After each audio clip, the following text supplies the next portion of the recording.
အားလုံးပဲမင်္ဂလာပါရှင်။ဒီနေ့မှာတော့အမေရိကန်မှာရောမြန်မာပြည်မှာပါအားလုံးစိတ်ဝင်စားနေကြတဲ့ sudden death လို့ခေါ်တဲ့ရုတ်တရက်သေဆုံးမှုကိုကာကွယ်နိုင်ဖို့အတွက်လူနာနဲ့မိသားစုတွေဘာတွေလုပ်ရမလဲ၊ဘာတွေလုပ်သင့်တယ်လဲကိုအသေးစိတ်ရှင်းလင်းတင်ပြတော့မှာဖြစ်ပါတယ်ရှင်။ဒီလို sudden death လို့ခေါ်တဲ့ရုတ်တရက်သေဆုံးမှုဆိုတဲ့အခြေအနေနဲ့ကြုံလာတဲ့အခါမှာချက်ချင်းဘာလုပ်ရမလဲဆိုတာသိဖို့အရေးကြီးပါတယ်။ Time saves life အချိန်ကသာလျှင်အသက်ကိုကယ်နိုင်မှာဖြစ်ပါတယ်။ဆိုတော့ဒါကိုပြောခင်မှာဒီရုတ်တရက်သေဆုံးမှုနဲ့ဆက်နွယ်နေတဲ့ထိပ်တန်းရောဂါ၅ခုအကြောင်းကိုသိဖို့လိုအပ်ပါတယ်ရှင်။နံပါတ်၁ရောဂါကတော့နှလုံးသွေးကြောပိတ်ရောဂါဖြစ်ပါတယ်။ဘာဖြစ်လို့နံပါတ်၁လို့ပြောရလဲဆိုလို့ရှိရင်ရုတ်တရက်သေဆုံးမှုဖြစ်ဖို့အတွက်အဖြစ်များဆုံးရောဂါအခြေအနေဖြစ်နေတဲ့အတွက်ကြောင့်ဖြစ်ပါတယ်။နံပါတ်၂ကတော့သွေးတိုးဆိုင်ရာရောဂါဖြစ်ပါတယ်။နံပါတ်၃ကတော့နှလုံးအားနည်းရောဂါ heart failure ဖြစ်တယ်။နံပါတ်၄ကတော့ဦးနှောက်သွေးကြောရောဂါဖြစ်ပါတယ်ရှင်။နံပါတ်၅ကတော့နှလုံးခုန်မမှန်တဲ့ရောဂါဖြစ်ပါတယ်။အဲ့ဒီထဲမှာရုတ်တရက်နှလုံးသေဆုံးခြင်းနဲ့ပတ်သက်လို့ကတော့အဓိကရောဂါ၃မျိုးနဲ့ဆက်နွယ်နေပါတယ်။နံပါတ်၁အဖြစ်များဆုံးရောဂါအခြေအနေကတော့ coronary arterial disease လို့ခေါ်တဲ့နှလုံးသွေးကြောကျဉ်ရောဂါပဲဖြစ်ပါတယ်။နံပါတ်၂ကတော့နှလုံးခုန်မမှန်တဲ့ရောဂါ cardiac arrhythmia ဖြစ်ပါတယ်။နံပါတ်၃ကတော့နှလုံးကြွက်တာရောဂါ cardiomyopathy ဖြစ်ပါတယ်ရှင်။အဲ့ဒီထဲမှာအဖြစ်အများဆုံး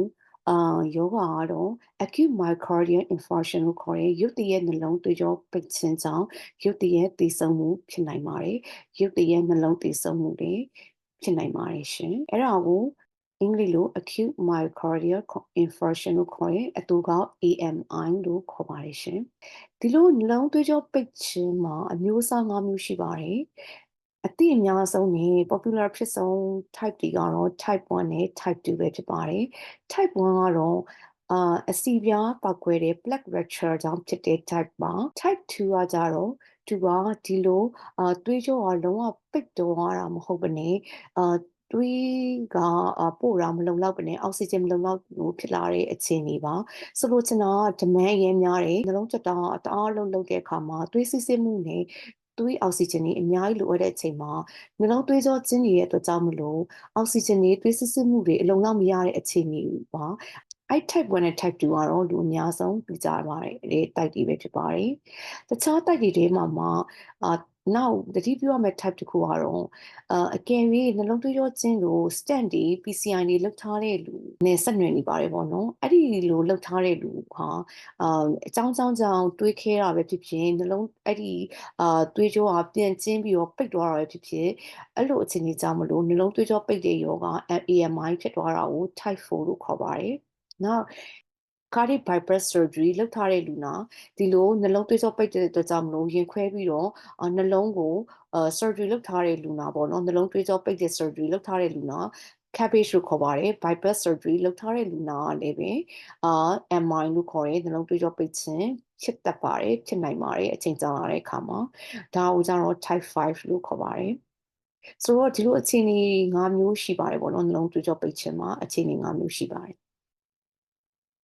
ဒါဆိုလို့ရှိရင်နှလုံးသွေးကြောပိတ်တာဘလို့ဖြစ်သွားတာလဲဆိုတာကိုသိဖို့အရေးကြီးပါတယ်။နှလုံးသွေးကြောပိတ်ဖို့အတွက်ဆိုလို့ရှိရင်တော့အဖြစ်အများဆုံးကတော့အဆီပြားပေါက်ခွဲတာ plaque rupture ကတော့အဖြစ်အများဆုံးပါ။ဒီလိုအကြောင်းကြောင့်မလို့နှလုံးသွေးကြောပိတ်သွားတာဟာအဖြစ်အများဆုံးပါ။ဒီလိုအကြောင်းဖြစ်ပေါ်ဖို့ဆိုလို့ရှိရင်လူနာဟာသူ့ရဲ့သွေးကြောနံရံတွေမှာ plaque လို့ခေါ်တဲ့အဆီပြားတွေအစောကြီးတွေဟာအဆီပြားတွေအဆီဖူတွေအစောကြီးတွေကရှိနေတဲ့လူပါဒီလိုအဆီပြားတွေအဆီဖူတွေကဘယ်လိုလို့ဖြစ်လာတာလဲဆိုလို့ရှိရင်ဟိုးအရင်တော့ကျမက cardiovascular risk assessment မှာနှလုံးသွေးကြောရောဂါကာကွယ်မှုဗီဒီယိုမှာလည်းပြောပြပူပါတယ်လူတယောက်ဟာ metabolic အခြေအနေမကောင်းလို့ရှင်ပေါ့နော်ဟိုရဲ့ဇီဝကမ္မဖြစ်စဉ်တွေကပုံမှန်မဟုတ်နေတဲ့အခြေအနေပေါ့နော်သူတို့ကဘယ်လိုလူတွေလဲဆိုလို့ရှိရင်အဝလွန်တဲ့လူတွေအစည်းချိုသွေးတို cholesterol များတဲ့လူတွေသွေးထဲမှာအဆီဓာတ် triglyceride တွေများနေတဲ့လူတွေပေါ့နော်နောက်တစ်ခုကအစလိတ်တောက်တဲ့လူတွေရက်တောက်တဲ့လူတွေသူတို့ကျန်းမာရေးအခြေအနေတွေပေါ့နော်metabolic နဲ့ပတ်သက်တဲ့ကျန်းမာရေးအခြေအနေတွေမကောင်းတဲ့လူတွေဟာဆိုလို့ရှိရင်အချိန်ကြာလာတဲ့အမျှကိုယ့်ရဲ့သွေးကြောနံရံတွေမှာအဆီပြားတွေလို့ခေါ်တဲ့ plaque တွေကစုပုံလာနိုင်ပါတယ်အဲ့လိုစုပုံလာတာအချိန်ကြာနဲ့အမျှရုတ်တရက်အနေနဲ့ plaque rupture လို့ခေါ်တဲ့ဒီ plaque က ပောက်ကွဲသွားတာဖြစ်တတ်ပါတယ်ဒီလို plaque က rupture ဖြစ်သွားတဲ့အခါမှာဆိုလို့ရှိရင်ပောက်ကွဲသွားတဲ့အခါမှာဆိုလို့ရှိရင်သွေးကြောတစ်ခုလုံးကပိတ်သွားတာဖြစ်တတ်ပါတယ်သွေးကြောပိတ်သွားလို့ရှိရင်သွေးကလုံးဝမစီးဆင်းတော့ပါဘူးသွေးမစီးဆင်းတော့တဲ့အခါမှာ myocardial infarction လို့ခေါ်တဲ့နှလုံးရဲ့ကြွက်သားတွေကပျက်စီးသွားတယ်ဒါကတော့အဖြစ်များဆုံးပါပဲဒုတိယအဖြစ်များဆုံးကတော့ plaque erosion လို့ခေါ်တဲ့ဒီအဆီပြားတွေတိုက်စားခြင်းကြောင့်ဖြစ်လာတာပါဒီခုနပြောတဲ့အတိုင်းပဲဒီနှလုံးသွေးကြောပေါ်မှာအဆီပြားတွေကအချိန်ကြာလာတဲ့အများစုပုံလာတယ်အဲ့ဒီအဆီပြားတွေကအကြောင်းမျိုးကြောင့် erosion လို့ခေါ်တဲ့တိုက်စားမှုတွေဖြစ်သွားမယ်အလွှာတွေပျက်စီးသွားပြီးတဲ့အခါမှာဒီအလွှာပေါ်မှာပေါ့နော်သွေးခဲတွေပုံလာတဲ့အခါမှာဆိုလို့ရှိရင်သွေးစီးဆင်းမှုကမလုံလောက်တော့ဘူးပိတ်သွားတဲ့အခြေအနေကြုံရလာနိုင်ပါတယ်ရှင်ဒါကတော့ဒုတိယအဖြစ်များဆုံးအခြေအနေပါတတိယအဖြစ်များဆုံးအခြေအနေကတော့ဘာလဲဆိုလို့ရှိရင်သွေးကြောတွေပေါ်မှာ calcified nodule ပေါ့နော်ကယ်လ်ဆီယမ်အဖုတွေပေါ့နော်ကယ်လ်ဆီယမ်အဖုတွေနဲ့တွားပြီးတော့ပိတ်ခြင်းအပြင်သွေးရကောင်းကောင်းမစီးတော့ဘူးအဲ့ဒီအခြေအနေသုံးခုကတော့အဖြစ်အများဆုံးပါအဲ့ဒီအခြေအနေသုံးခုထဲမှာအဖြစ်အများဆုံးနံပါတ်1ကတော့ plaque rupture ကိုခေါ်ပါတယ်60% 60%လောက်ဖြစ်တတ်တယ်ဒုတိယကတော့ plaque erosion ပေါ့နော်အစီပြားတိုက်စားတယ်အဲ့ဒါကတော့25%ဖြစ်တာတတိယကတော့ calcified nodule ကယ်လ်ဆီယမ်ရှိတဲ့ထုံးကျောက်တွေရှိတဲ့အဖုတွေဖြစ်ပြီးတော့သွေးကြောမှာပိတ်တာကိုခေါ်တာပါကျန်တဲ့ဟာတွေကတော့ဖြစ်တတ်တယ်ဒါပေမဲ့ဖြစ်လေဖြစ်ထတော့မရှိတဲ့အခြေအနေတွေရှိပါတယ်အဲ့ဒါကတော့နံပါတ်1ကတော့သွေးကြောနံရံမှာအဆီပြားတွေရှိတာမဟုတ်ဘူးနဲ့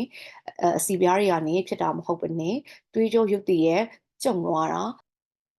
ညစ်လိုက်လို့ဖြစ်သွားတာပေါ့နော် coronary spasm လို့ခေါ်ပါတယ်အဲ့ဒါကတော့ဖြစ်ခဲ့ပါတယ်နောက်တစ်ခုကတော့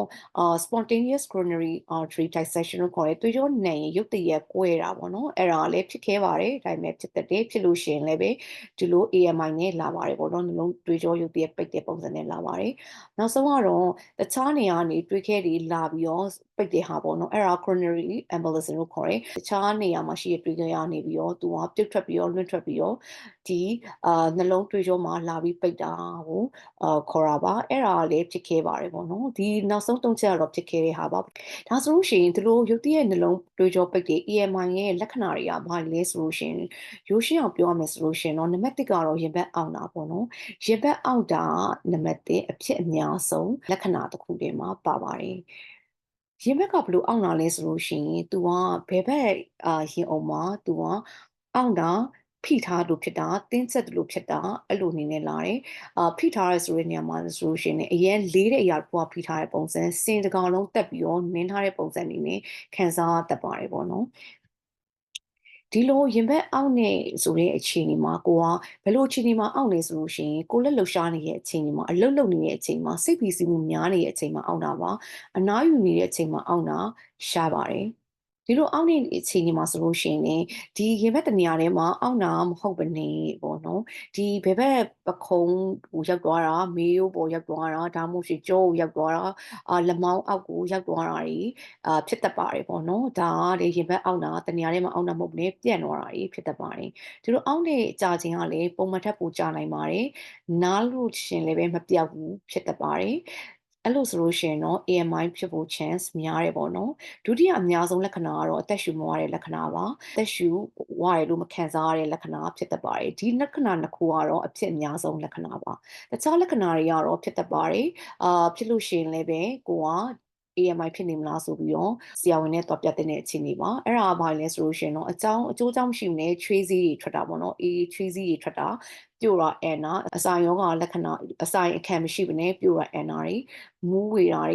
ေမောတာတွေနှုံတာတွေနောက်ဆုံးမိလဲဝါတွေခေါ်လို့မရတော့ဘူးတတိလစ်သွားတယ်အဲ့လိုအခြေအနေထိရောက်နိုင်ပါတယ်ဒါတွေကတော့အရေးပေါ်လက္ခဏာတွေပါပဲဒီလိုအရေးပေါ်လက္ခဏာတွေရောက်ရှိတယ်ဆိုလို့ရှိရင်တော့တန်တရားရှိတယ်ဆိုလို့ရှိရင်တော့ဆေးရုံကိုအရေးပေါ်ဌာနကိုအမြဲဆုံးသွားရမှာဖြစ်ပါတယ်အချိန်ကအရင်တန်မှုရှိပါတယ် time is muscle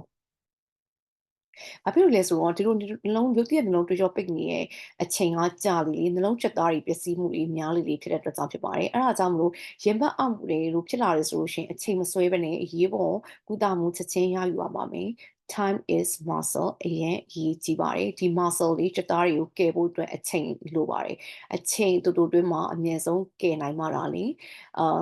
ကိုယ့်ရဲ့အသက်ကိုကယ်နိုင်မှာဖြစ်ပါတယ် အဲ့ဒီမှာ acute MI လို့ခေါ်တဲ့ရုတ်တရက်နှလုံးသွေးကြောပိတ်တယ်ဆိုတဲ့ယောဂအုပ်စုဝင်အဆင့်လိုက်ဖြစ်ပွားပုံကိုလည်းအနည်းချင်းပြပြချင်ပါတယ်။စစချင်းဒီလိုလုံးဝပိတ်တာမဟုတ်ခင်မှာဆိုလို့ရှိရင်စစချင်း unstable angina လို့ခေါ်တဲ့နော်နှလုံးကအောင့်နေဟာနှလုံးသွေးကြောကျဉ်းတာအခြေအနေဆိုးတဲ့အခြေအနေတစ်ရက်ကနေစပါမယ်။အဲ့ဒီခါမှာကိုကခုနပြောတဲ့ရင်ဘတ်အောင်တာတွေဖြစ်လာမယ်။ဒါပေမဲ့ ECG တို့ EKG တို့တွားဆောတဲ့အခါမှာဆိုလို့ရှိရင်ပုံမှန်ပဲဖြစ်နေတတ်နိုင်ပါသေးတယ်။အကယ်၍ဘာဖောက်ကြည့်မယ်ဆိုလို့ရှိရင်ဘာမှမတွေ့ရတဲ့အခြေအနေဖြစ်နိုင်ပါတယ်။အဲ့ဒီမှာသစဉ်ဆိုးလာမယ်ဆိုလို့ရှိရင်ဒီဘက်အောက်တဲ့ပေါ့နော်ဒီဂရီကလည်းပဲပေါ့နော်ပြင်းအားကလည်းပိုပြီးဆုံးလာတယ်အချင်းကလည်းပိုကျလာတယ်အခြေအနေမှာဆိုလို့ရှိရင် EKG တွေဘာတွေတော့ ECG တွေတော့ဆွဲကြည့်တဲ့အခါမှာ ECG တွေကလည်းပုံမှန်မဟုတ်တော့ဘူးပြောင်းလဲလာပါတယ်နောက်တွေးဖောက်စစ်ကြည့်တဲ့အခါမှာလည်းတခါကြီးလည်းပုံမှန်ဖြစ်နေတယ်တော်တော်များများမှာတော့ဒီတွေးဖောက်စစ်ကြည့်တဲ့အခါမှာဆိုလို့ရှိရင် troponin ဆိုတဲ့ enzyme တစ်ခုကတက်နေတာကိုတွေ့ရပါတယ်အဲ့ဒါဆိုလို့ရှိရင်နှလုံးသွေးကြောပိတ်တာဖြစ်သွားပြီပေါ့နော် QMI AMI ဖြစ်သွားပြီပေါ့နော်နောက်ဘယ်လိုလက္ခဏာအနေနဲ့လဲတွေ့နိုင်သည်လဲဆိုလို့ရှိရင်ပိုအခြေအနေဆိုးသွားပြီဆိုလို့ရှိရင် shock ဝင်သွားတဲ့နိုင်တယ်ပေါ့နော် shock ဆိုတာ pressure တွေကျတယ်နော်မူးမေ့လဲတယ်အဲ့လိုအခြေအနေရောက်သွားနိုင်တယ်ပေါ့နော်နှလုံးနဲ့ပတ်သက်တဲ့ shock ဖြစ်သွားနိုင်တယ် acute heart failure နှလုံးကကြွက်သားကောင်းကောင်းအလုပ်လုပ်တော့တဲ့အခြေအနေရောက်သွားနိုင်တယ်ပေါ့နော်အဲ့လိုအခြေအနေမှာဆိုလို့ရှိရင်လည်းပဲ EKG တို့ ECG တို့ search တဲ့အခါမှာလည်းတွေ့နိုင်ပါတယ်ပုံမှန်မဟုတ်တာတွေတွေ့နိုင်ပါတယ်နောက်ဆုံးအဆင့်ကတော့ cardiac arrest လို့ခေါ်တဲ့နှလုံးလုံးဝရပ်တန့်သွားတာလို့ခေါ်ပါတယ်နှလုံးကကောင်းကောင်းမခုန်တော့တာပေါ့နော်နှလုံးရပ်တန့်တဲ့နေရာမှာဆိုလို့ရှိရင် ECG ဆွဲလိုက်လို့ one line ပေါ့နော် straight line နေနဲ့လုံးဝတန်းသွားတဲ့အခြေအနေလည်းဖြစ်နိုင်သလိုအဲ့လိုတန်းသွားတာမဟုတ်ဘဲနဲ့ ECG ဆွဲကြည့်တဲ့နေရာမှာဒီလိုရှောက်ခုန်နေရပါတော့နှလုံးကပုံမှန်မဟုတ်ဘဲနဲ့နှလုံးခုန်မမှန်ဘူးနှလုံးခုန်မမှန်ပါမှာအမျိုးမျိုးရှိတဲ့တဲမှာဒီလိုလူကိုသေစေနိုင်တဲ့နှလုံးခုန်မမှန်တဲ့ပုံစံအခြေအနေပေါ့နော် ventricular fibrillation ventricular tachycardia ဒီလို VT တို့ VF တို့အခြေအနေဖြစ်သွားတယ်ဆိုလို့ရှိရင် cardiac arrest လို့ခေါ်တဲ့နှလုံးရပ်တန့်မှုတွေဖြစ်သွားနိုင်တယ်ပေါ့နော်ဒီလိုအခြေအနေကဘာလဲဆိုတော့နှလုံးကခုန်နေရဆိုပေမဲ့ပုံမှန်ဖြစ်တဲ့အတွက်ကြောင့်မလို့ကြွက်သားတွေကစူးစူးစီစီမညစ်နိုင်ဘူးမညစ်နိုင်တဲ့အတွက်ကြောင့်မလို့နှလုံးထဲမှာရှိတဲ့တွေးတွေကနှလုံးအပြင်ကိုမထုတ်နိုင်ဘူးအဲ့ခါမှာခန္ဓာကိုယ်တစ်ခုလုံးမှာ space စစ်စစ်မှုတွေကရပ်တန့်သွားတယ်အဲ့ဒါကို cardiac arrest လို့ခေါ်ပါတယ်အဲ့ဒီအချိန်မှာဆိုလို့ရှိရင်လည်း ECG ဆွဲကြည့်တဲ့အခါမှာဆိုလို့ရှိရင်လည်းဒီလို malignant arrhythmia တွေပေါ့နော်နှလုံးခုန်မမှန်တဲ့အခြေအနေတွေကိုတွေ့ရမယ်။နောက် enzyme တွေထုတ်ကြည့်တဲ့အခါမှာဆိုလို့ရှိရင် enzyme တွေတက်နေတာတွေ့ရလိမ့်မယ်။ဒါကတော့ယောဂအောက်စုရဲ့အစဉ်လိုက်အခြေအနေပေါ့နော်။ဒါဆိုလို့ရှိရင်ကို့မှာဒီလိုနှလုံးရုတ်တရက်နှလုံးသွေးကြောပိတ်တဲ့ AMI ကိုတန်တရားရှိတယ်ဆိုလို့ရှိရင်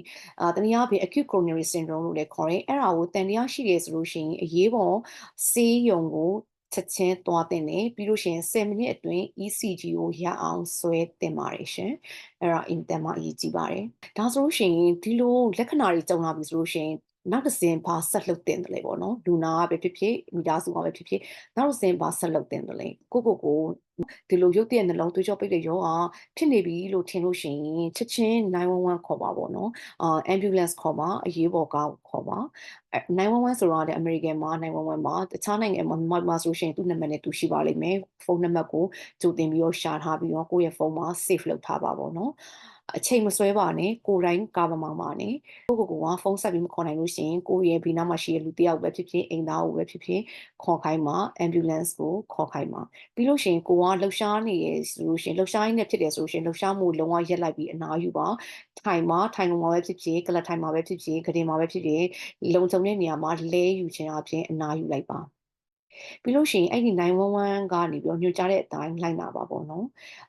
ကို့မှာဆရာဝန်က nitroglycerin လို့ခေါ်ရဲပေါ့နော်ရှာပြားမှာငုံတဲ့ဆေးပြားကို့မှာလက်ဝယ်ရှိထားရဲဆိုလို့ရှိရင်အဲ့ဒီငုံတဲ့ဆေးပြားကိုရှာပြားအောက်မှာငုံထားနိုင်ပါတယ်ကဲပြီးလူနာကလုံးဝမေ့လဲသွားပြီးတော့အသက်မရှူတော့ဘူးခေါ်လို့လည်းမရတော့ဘူးဆိုလို့ရှိရင်တော့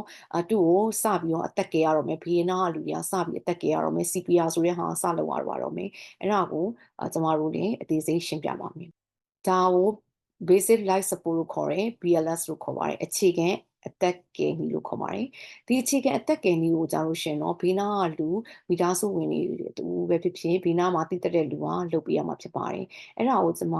တစ်ချက်ချင်းရှင်းပြမှာဖြစ်ပါတယ်ဘုသူတော်အနေနဲ့ပေါ့နော်နံပါတ်1ကတော့အဲ့လိုလုပ်ဖို့အတွက်ဆိုလို့ရှိရင်လူနာဟာအန်ဒီရဲ့ကင်းတဲ့အခြေအနေမှာဖြစ်ရမယ်ဆိုလို့ကျွန်တော်ကိုယ့်ရဲ့ပုံမှန်ကျန်အန်ဒီရဲ့ကင်းနေရမယ်လူနာရေထဲမှာဆိုလို့ရှိရင်ရေပေါ်ကိုကုန်းပေါ်ကိုဆယ်တင်လာခဲ့ရမယ်အကယ်၍ဘေးနားမှာလက်စစ်ကြိုးတွေပါရှိနေမယ်ဆိုလို့ရှိရင်ထလိုက်ရတာပါမဖြစ်အောင်လို့ဆိုလို့ရှိရင်ကိုကတန်ရှင်းပြီးတော့အန်ဒီရဲ့ကင်းတဲ့နေရာကိုရအောင်ရွှေ့ရမယ်ပေါ့နော်ပြီးလို့ရှိရင်လူနာတုတ်ပြန်မှုရှိမရှိအရင်ခေါ်ကြရမယ်ပခုံးကိုပုတ်ပြီးလို့ရှိရင် are you okay ပေါ့နော်အဆင်ပြေလားဆိုပြီးတော့မေးပြီးတော့ခေါ်ကြရမယ်ခေါ်လို့လူနာကလုံးဝကိုယ်ကိုပြန်ဖြေနိုင်တဲ့အခြေအနေဖြစ်သွားပြီဆိုလို့ရှိရင် call for help ပေါ့နော်အကူအညီလမ်းတောင်းရမယ်ဘေးနားကလူတွေကိုဝိုင်းကူကြဖို့အကူအညီလမ်းတောင်းရမယ်911ကိုလည်းလူတွေကိုခေါ်ခိုင်းရမယ်ပေါ့နော်ambulance ကိုပြောတာပါလူနာအသက်ကယ်ရင်လူနာကယ်ရင်ကိုခေါ်ခိုင်းရတော့မယ်ပြီးလို့ရှိရင်တော့ချက်ချင်းပဲလူနာအသက်ရှူနေသေးသလားသွေးခုန်လုံးရှိသလားဆိုတော့ချက်ချင်းစမ်းရပါမယ်လူနာကအသက်ရှူနေသလားဆိုတာဘယ်လိုလဲဆိုလို့ရှိရင်လူနာရဲ့ပါးစပ်နာကိုငုံပြီးတော့နားနဲ့နှာထောင်ကြည့်မယ်ပြီးလို့ရှိရင်မျက်လုံးကလည်းပဲလူနာရဲ့ရင်ဘက်ကအသက်ရှူတဲ့အနည်းအမြင့်ရှိနေလားဆိုတော့လမ်းကြည့်ရမယ်ပေါ့နော်အဲ့ဒါကတော့အသက်ရှူတာကိုစစ်တာပါနောက် pulse ပေါ့နော်နှလုံးခုန်တာရှိမရှိကိုဘယ်လိုစစ်မလဲဆိုလို့ရှိရင်တော့အကောင်းဆုံးကတော့လယ်ပြင်းမှာ carotid artery ဆိုတဲ့ artery အကြီးတစ်ခုရှိပါတယ်အဲ့လယ်ပြင်းရဲ့ artery ကိုလက်နဲ့တွားဆန်းပြီးတော့စစ်တာအကောင်းဆုံးပါပဲဒီလိုအသက်ရှူတာနဲ့နှလုံးခုန်စစ်တဲ့ဟာ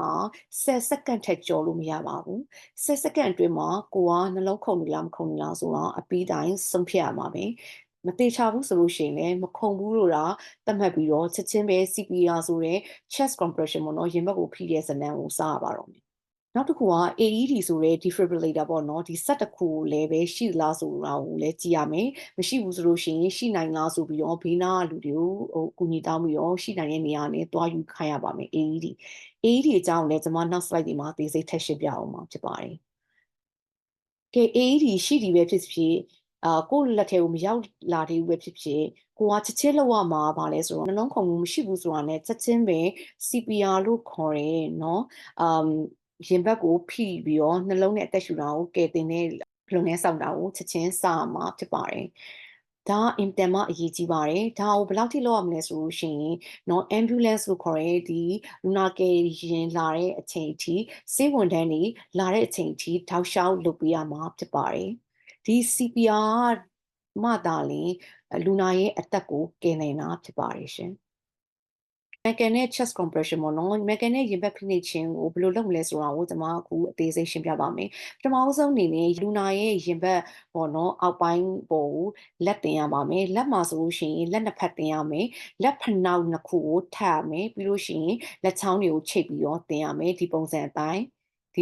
ုင်းတင်လိုက်ပါအရေးကြီးဆုံးကအဲ့ဒီလုတ်တဲ့ CPR လုတ်တဲ့လူရဲ့ position ပေါ့နော်အနေထားအရင်ရေးကြီးပါတယ်ကိုယ့်ရဲ့လက်ကဖြောင်တန်ထားရမယ်လက်ကိုကွေးထားရပါဘူးတထောင်စစ်မကွေးထားရပါဘူးပြီးလို့ရှိရင်လည်းပဲဒီပခုံးနဲ့လက်နဲ့ဒ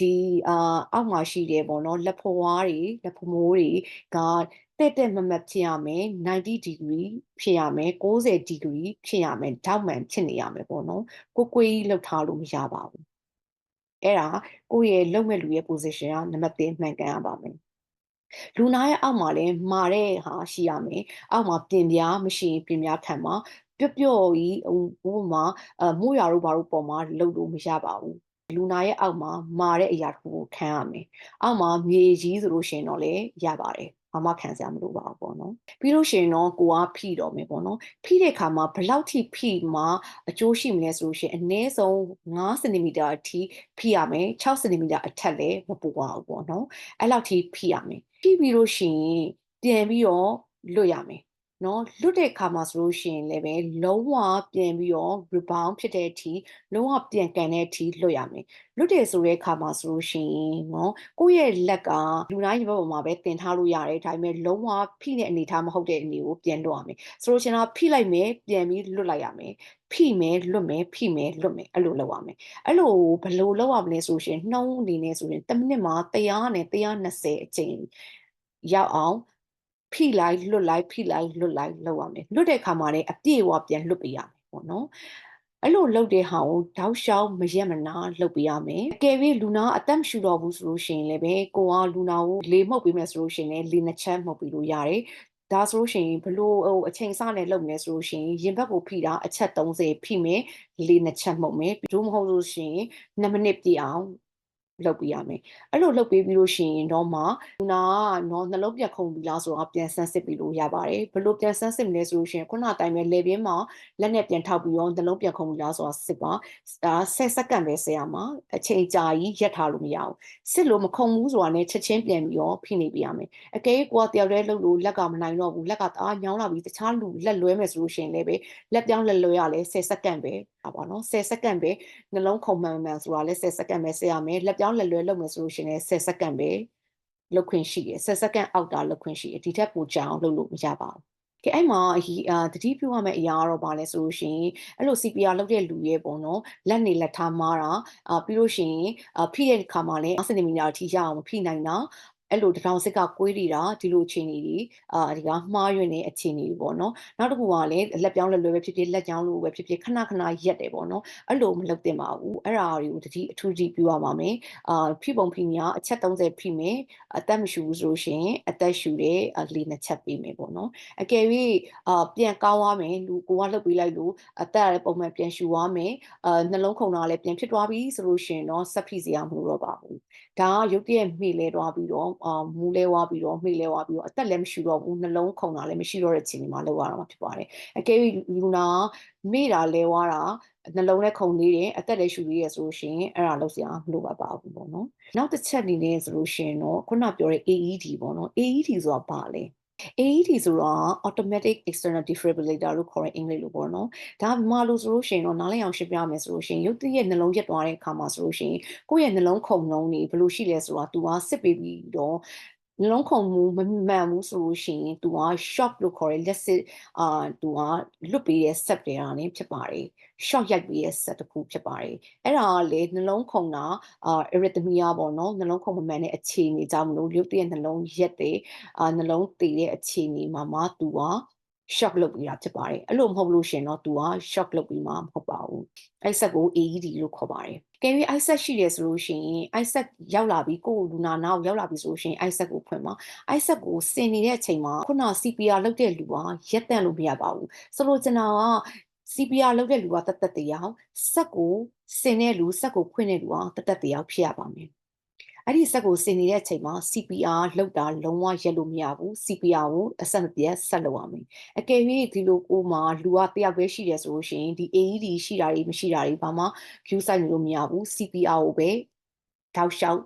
်လုပ်ပေးရမယ်တခြားနောက်တစ်ယောက်ရောက်လာတဲ့အထိ CPR ကိုတောက်လျှောက်လုပ်ရမှာဖြစ်ပါတယ် CPR ဒါလည်းလူနာရဲ့အသက်ကိုကယ်တာဖြစ်ပါတယ်ကဲကိုမှတခြားလူရှိလို့ပဲဖြစ်ဖြစ်ပေါ့နော် AED ဆိုရဲဆက်ကရောက်လာတယ်ဆိုလို့ရှိရင်တော့ AED ဆက်ကိုအရင်ဆုံးဖွင့်ပြီးလို့ရှိရင် AED မှာဆိုလို့ရှိရင်ဒီလို pack ပေါ့နော်နှစ်ခုပါပါတယ်အဲ့ဒီ pack နှစ်ခုကိုလူနာရဲ့ရင်ဘတ်ပေါ်မှာကပ်ရမယ်တစ်ခုကိုဘယ်ဘက်ရင်အုပ်အောက်မှာကပ်မယ်နောက်တစ်ခုကိုညာဘက်ရင်အုပ်အပေါ်မှာကပ်ပါမယ်ဒီလိုပုံစံနဲ့ကပ်မယ်အဲ့လိုကတ်တဲ့နေရာမှာလေရင်ဘတ်မှာဆိုလို့ရှိရင်6နေတဲ့ချိန်မှာကတ်ရမယ်အကယ်၍ရင်ဘတ်မှာစိုးနေရဆိုလို့ရှိရင်အဝတ်စာနဲ့တုပ်ပေးရမယ်နောက်တစ်ခုကအကယ်၍ရင်ဘတ်မှာအမွှေးတွေများနေရဆိုလို့ရှိရင်အမွှေးတွေရိပ်ပြီးအရန်ထူနေရဆိုလို့ရှိရင်ရိပ်ပေးရမယ်ပေါ့နော်ပြီးလို့ရှိရင်အဲ့ဒီနှစ်ခုကိုကတ်လိုက်ပါကတ်ပြီးလို့ရှိရင်ကိုကခုနဆက်ကဖွင့်ပြီးသားဖြစ်တဲ့အတွက်ကြောင့်မို့ဆက်ကသူ့ကိုယ်သူ check ပါလိမ့်မယ်ဒီလူနာခုနလူနှလုံးခုန်မမှန်ဘူးဖြစ်နေသလား shock လို့ရမရဆိုတာကိုသူ့ကိုယ်သူဆက်ကသူ့ကိုယ်သူအလိုလျောက် automatic check ပေးလိမ့်မယ်စစ်ပေးလိမ့်မယ်စစ်လို့ကဲပြီး तू က shock လို့ရတယ်လို့ဆက်ကသိလို့ရှိရင် तू က shock တော့မယ်ဆိုလို့ရှိရင် तू ကအသိပေးပါတယ်အသိပေးတဲ့အချိန်မှာဆိုလို့ရှိရင်တော့အဲ့ချိန်မှာခုန CPR လုပ်တဲ့လူက CPR ကိုရက်လိုက်ပြီးတော့လူနာကိုလုံးဝလက်နဲ့ပဲဖြစ်ဖြစ်ကိုယ်နဲ့ပဲဖြစ်လုံးဝမထိရပါဘူးတခြားလူတွေဘယ်သူမှလူနာကိုထိလို့မရဘူးဘာဖြစ်လို့လဲဆိုတော့ဒီဆက်ကနေပြီးတော့ let's say shock လူနာကိုရိုက်လိုက်မှာဖြစ်ပါတယ်ရိုက်ပြီးွားလို့ရှိရင်ချက်ချင်းပြန်ပြီးတော့ရင်ဘတ်ကိုပြန်ဖိနှိပ်ပါ CPR ချက်ချင်းပြန်စပါ shot ပြီးသွားပြီဆိုတာနဲ့ CPR ချက်ချင်းပြန်စပါအဲ့ဒါကတော့ AED ရဲ့အရေးကြီးတဲ့ညွှန်ကြားချက်ပဲဖြစ်ပါတယ် နောက်တစ်ခုကခုန pack ပေါ့နော်ရင်ဘတ်ပေါ်မှာကတ်တဲ့နေရာမှာအဲ့ဒီ pack ကလည်းသူကကတ်ခွာလေးနေပေါ့ကတ်ခွာကိုဖယ်ပြီးတော့ရင်ဘတ်ပေါ်မှာကတ်ရမယ်ပေါ့နော်အဲ့တော့နေရာမှာလူနာကပေါ့နော်metal လို့ခေါ်တဲ့တက်တူတွေဒီရင်ဘတ်ပေါ်မှာရှိနေရဆိုလို့ရှိရင်အဲ့ပေါ်မှာကတ်လို့မရဘူးအဲ့တက်တူကိုဖယ်လို့ရရင်ဖယ်ရမယ်ဖယ်လို့မရလို့ရှိရင်အဲ့တက်တူနဲ့ရှောင်ပြီးတော့ကတ်ရမယ်နောက်တစ်ခုကလူနာမှာ pacemaker ဆိုတဲ့ဟာရှိနေရဆိုလို့ရှိရင်အဲ့ pacemaker ပေါ်မှာမကတ်ရဘူး pacemaker နည်းနည်းဝေးတဲ့နေရာကိုရှောင်ပြီးတော့နေရာရွှေ့ပြီးတော့ကတ်ရမယ်ပေါ့နော်ဒီ AED ကလည်းပဲပေါ့နော်လူနာကခုန arrhythmia လို့ခေါ်တဲ့နှလုံးခုန်မမှန်လို့အသက်သေဆုံးခံနေပေါ့နော်ရုတ်တရက်နှလုံးရက်တာတွေဖြစ်လို့ရှိရင်တော့လည်းပဲလူနာအသက်ကိုကယ်နိုင်ပါတယ်ဒီ AED ကလူနာတိုင်းအတွက်တုံးဝင်ချင်မှတော့တုံးဝင်မယ်လူနာကသူကနှလုံးရက်တာဒီလို arrhythmia လို့ခေါ်တဲ့နှလုံးခုန်ပုံမှန်တာမဟုတ်ဘူးနဲ့ရက်တာမဟုတ်ဘူးဆိုလို့ရှိရင်တော့ဒီ AED ကလည်းဘာမှမကူနိုင်ပါဘူးပေါ့ဒါက BLS ပေါ့နော်အခြေခံတက်ကင်ခြင်းရဲ့အသိပညာပေးညွှန်ကြားချက်တွေပဲဖြစ်ပါတယ်ဒီအချက်လက်တွေကပေါ့နော်အတိမပြုထားတဲ့ BLS တင်တန်းကိုအစားမထိုးနိုင်ပါဘူးဆိုလိုချင်တာကကိုကတီးတံပေါ့နော်တေချာ certify လုပ်ထားတဲ့ BLS လို့ခေါ်တဲ့အခြေခံအသက်ကယ်တင်တန်းကိုတေချာသွားတက်ပြီးတော့တေချာလေ့ကျင့်မှသာလျှင်လူနာကိုထိထိရောက်ရောက်ကယ်နိုင်မှာဖြစ်ပါတယ်အခုကသတင်းချက်လက်တွေ information တွေ knowledge အတွက်ပဲဖြစ်ပါတယ်ဒီခုနတင်တန်းတွေကိုအစားမထိုးနိုင်ပါဘူးဒါဆိုလို့ရှိရင်အခုဆက်ပြောမှာဘာလဲဆိုလို့ရှိရင်လူနာကခုနပြောတဲ့ AMI လို့ခေါ်တဲ့ရုပ်တရက်နှလုံးသွေးကြောပိတ်တဲ့လက္ခဏာတွေရှိလာလို့ဆေးရုံကိုသွားမယ်911ခေါ်မယ်ဒါမှမဟုတ်ရှင်ခုနလိုပဲလူနာကရုပ်တရက်တတိမေလျောသွားမယ်နှလုံးကြီးရက်သွားလို့ကယ်ပြီးတော့လူနာတင်ရင်ရောက်လာပြီးလို့ရှိရင်တော့မှဆေးရုံကိုသွားမယ်ဆိုလို့ရှိရင်ဘယ်ဆေးရုံကိုသွားမလဲဆိုတော့အင်မတန်မှအရေးကြီးပါတယ်တွေ့ကြရဆေးရုံကိုသွားလို့မရပါဘူးဆေးရုံရွေးချယ်မှုကလည်းအင်မတန်မှအရေးကြီးပါတယ်ဆေးရုံကဘလို့အင်္ဂါရက်ရှိတဲ့ဆေးရုံကိုရွေးချယ်ရမလဲဆိုလို့ရှိရင်နံပါတ်1က24နာရီရေးပေါ်ဌာနရှိရဲ့ဆေးရုံဖြစ်ရမယ်ဒါကလည်းလွယ်ပါတယ်တော်တော်များဆေးရုံတွေက24နာရီရေးပေါ်ဌာနရှိကြပါတယ်ဒီထက်ပိုအရေးကြီးတာကတော့24နာရီ cardiac cath lab ရှိတဲ့ဆေးရုံဖြစ်ရမယ် cardiac cath lab ဆိုတာဘာလဲဆိုလို့ရှိရင်နှလုံးသွေးကြောကိုဖွင့်နိုင်တဲ့ lab ရှိရမယ်နှလုံးသွေးကြောကိုဖွင့်နိုင်တဲ့ဆေးခန်းပေါ့နော်facility တွေရှိရမယ်ဆရာဝန်တွေရှိရမယ်ပစ္စည်းတွေရှိရမယ်အဲ့လိုလုပ်နိုင်တဲ့ဆေးရုံကိုပဲသွားရမယ် heart attack center လို့ခေါ်တယ်အဲ့ဒီ heart attack ကိုကုနိုင်တဲ့ center ကိုပဲသွားရင်ကိုယ့်အတွက်အကျိုးအများဆုံးဖြစ်မယ်အဲ့လိုမှမဟုတ်မနဲ့ကြုံအောင်ဆေးကန်းကိုဆေးရုံကိုသွားလိုက်ပြီးတော့မှအဲ့ဒီကိုယ့်ရဲ့နှလုံးသွေးကြောကိုဖွင့်နိုင်တဲ့ဆေးရုံကိုထပ်သွားမယ်ဆိုလို့ရှိရင်ဂျားထဲမှာအချိန်ကြီးအများကြီးနှောင့်နှေးသွားတဲ့အတွက်ကြောင့်မို့အသက်ဆုံးရှုံးမှုတွေဖြစ်နိုင်တဲ့အတွက်ကြောင့်ဖြစ်ပါတယ်အဲ့ဒီမှာအချိန်ကဘယ်လောက်အရေးကြီးလဲဆိုလို့ရှိရင်လူနာနဲ့first medical contact လို့ခေါ်တဲ့ဆေးဘက်ဆိုင်ရာဝန်ထမ်းတွေပထမဆုံးတွေ့တဲ့အချိန်ကနေစပြီးတော့နှလုံးသွေးကြောဖွင့်တဲ့စက်ပစ္စည်းဒီလူနာနဲ့ထိတွေ့ချိန်ကြာချိန်ကမိနစ်60အတွင်းမှာဖြစ်ရပါမယ်အဲ့လိုဖြစ်မှလူနာအတွက်အကျိုးအများဆုံးဖြစ်မယ်လူနာရဲ့အသက်ကိုကယ်နိုင်တာဖြစ်ပါတယ်အချိန်ကကို့မှာမိနစ်60ပဲရှိရဲပထမဦးဆုံးဆေးဘက်ဆိုင်ရာဝန်ထမ်းနဲ့စတွေ့တဲ့အချိန်ကနေစတွေ့မယ်နော်ဆေးရုံရောက်တဲ့အချိန်ကစမတွေ့ဘူးခုနပြောတဲ့ ambulance လို့လူနာတင်ရင်မှာဆေးဘက်ဆိုင်ရာဝန်ထမ်းတွေရှိမယ်ဆိုလို့ရှိရင်အဲ့ဒီဆေးဘက်ဆိုင်ရာဝန်ထမ်းနဲ့လူနာနဲ့စတွေ့တဲ့အချိန်ကနေစခုနပြောတဲ့နှလုံးသွေးကြောဖွင့်တဲ့ဆက်ကအဲ့လူနာရဲ့ခန္ဓာကိုယ်နဲ့ထိတွေ့တဲ့အချိန်အဲ့ဒီကြာချိန်ကမိနစ်60အတွင်းမှာလူနာအတွက်အကျိုးအများဆုံးဖြစ်ပါတယ်အဲ့တော့အချိန်ကအင်တန်မှအရေးကြီးပါတယ်ကေ၍ကိုကအကြောင်းကြောင်းကြောင့်ခါရီခက်လက်ရှိတဲ့ဆေးရုံကပေါ့နော်ဝေးနေရဆိုလို့ရှိရင်ခါကြောက်ရှင်ဂျားခံဆေးရုံတစ်ခုရောက်သွားတယ်ပဲဆိုပါစို့ဂျားခံဆေးရုံကိုရောက်သွားပြီးလို့ရှင်တော့မှလွှဲပြောင်းရမယ်ဆိုလို့ရှင်လည်းပဲကြာချိန်ကြီးအကုန်လုံးကိုစုပေါင်းလိုက်လို့ဆိုလို့ရှိရင်မိနစ်120အောက်ရှိမှတာလေလူနာအတွက်ကောင်းကျိုးပေးမှာဖြစ်ပါတယ်မိနစ်120ကလည်းဘယ်ကနေစသွတ်တယ်ဆိုလို့ရှိရင်ခုနပြောတဲ့အတိုင်းပဲပထမဆုံးစီးပက်ဆိုင်ရာဝန်ထမ်းနဲ့စသွတ်တဲ့ချိန်ကနေစသွတ်မယ်လူလုံးတွေးကြောဖွင့်နိုင်တဲ့ကရိယာလူနာနဲ့ထိတွေ့တဲ့အချိန်အထိမိနစ်120အတွင်းမှာဖြစ်ရမယ်အကယ်၍ကိုကဂျားခံဆေးရုံရှိတယ်ဆိုလို့ရှိရင်ပေါ့နော်အဲ့ဒါမှကိုယ့်ရဲ့လူနာအတွက်အကျိုးအများဆုံးဖြစ်မှာဖြစ်ပါတယ်ရှင်အကယ်၍အကြောင်းမျိုးမျိုးကြောင့်ကိုယ့်ရဲ့နေရနေရာရန်ဝေးနေရပေါ့နော်ခုနလိုနှလုံးသွေးကြောကိုဖွင့်နိုင်တဲ့ဆေးရုံကလည်းမိနစ်120အထက်ကိုရောက်နေပြီဆိုလို့ရှိရင်ကြတော့ဘယ်လိုလုပ်လို့ရလဲဆိုလို့ရှိရင်ဂျားခင်ဆေးရုံတစ်ခုသွားပါ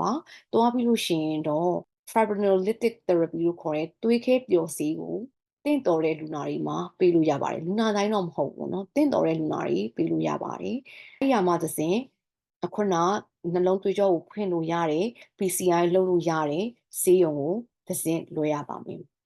အဲ့ဒါကလည်းပဲစပြီးရင်ဘတ်အောက်တဲ့အချိန်ကနေစပြီး12နာရီအတွင်းမှာဆိုလို့ရှိရင်တော့ခုနပြောတဲ့ fibrinolytic therapy တွေးခဲပျော်စေးပေးလို့ရပါတယ်။ဒါကလည်းလူတိုင်းနဲ့မသင့်တော်ပါဘူး။တွေးခဲပျော်စေးပေးလို့မရတဲ့အခြေအနေတွေလည်းအများကြီးရှိပါတယ်။အဲ့တော့တွေးခဲပျော်စေးပေးလို့ရတဲ့အခြေအနေဟုတ်သလားမဟုတ်သလားဆိုတာကိုဆရာဝန်တက်ကြွနားလေတွေနှလုံးထူးဆရာဝန်ကဆုံးဖြတ်မှာဖြစ်ပါတယ်။လူနာနဲ့လူနာရှင်ကဆုံးဖြတ်မှာမဟုတ်ပါဘူး။ဒါပေမဲ့ကျွန်မဒီနေ့အခုပြောချင်တာကတော့အချိန်ကဘယ်လောက်အရေးကြီးလဲဆိုတာကိုပြောချင်တာပါ။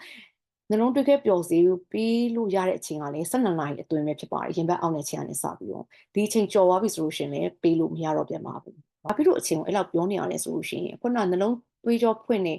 နော် procedure ပေါ့နော်ကုထုံး PCI လို့အင်္ဂလိပ်လိုသူကခေါ်ပါတယ်။အဲ့ဒီကုထုံးကိုမိနစ်30နှောင့်နှေးတိုင်းတစ်နှစ်အတွင်းသေဆုံးမှုရာခိုင်နှုန်းက9.5ရာခိုင်နှုန်းတိုးတက်သွားတဲ့အတွက်ကြောင့်ဖြစ်ပါတယ်။အဲ့ဒါကြောင့်မို့အချိန်ဟာအင်မတန်မှအရေးကြီးရဲ့အချိန်ဟာကြွက်သားပဲဖြစ်တယ်ကြွက်သားကိုကယ်တင်ခြင်းပဲဖြစ်တယ်နှလုံးကြွက်သားကိုကယ်တင်ခြင်းပဲဖြစ်တယ်အသက်ကိုကယ်တင်ခြင်းပဲဖြစ်ပါတယ်။အဲ့ဒါကြောင့်မို့ကိုဟာမိမိဟာ acute MI လို့ခေါ်တဲ့ AMI လို့ခေါ်တဲ့ရုတ်တရက်နှလုံးသွေးကြောပိတ်တယ်လို့ထင်လို့ရှိရင်အမြဲဆုံးဆေးရုံကိုသွားပါ EKG ECG နဲ့စစ်ပါစစ်ပြီးလို့ရှိရင်လှုပ်တင်လှုပ်ထိုက်တာကိုအမြဲဆုံးလှုပ်ပါမယ်အမြဲဆုံးသွေးကြောပိတ်တယ်ဖြစ်နေရဆိုလို့ရှိရင်သွေးကြောကိုအမြဲဆုံးဖွင့်ရမယ်အဲ့ဒါမှတော့လေအသက်ကယ်နိုင်ဖို့ chance ရှိပါလားအားလုံးပဲကျေးဇူးတင်ပါတယ်ရှင်ဒီ acute myocardial infarction လို့ခေါ်တဲ့ရုတ်တရက်နှလုံးသွေးကြောပိတ်ခြင်းအကြောင်းကိုရှင်းလင်းတင်ပြပြီးတဲ့အခါမှာအချိန်ကတော်တော်လေးကြာသွားတဲ့အတွက်ကြောင့်မလို့ရုတ်တရက်လေးဖြတ်ခြင်းကိုနောက်ပတ်မှာဆက်ပြီးတော့ရှင်းလင်းတင်ပြပေးမှာဖြစ်ပါတယ်ရှင်အားလုံးပဲကျန်းမာပြီးဘေးပရာတွေကင်းဝေးနိုင်ကြပါစေရှင်ကျေးဇူးတင်ပါတယ်ရှင် Please stay tuned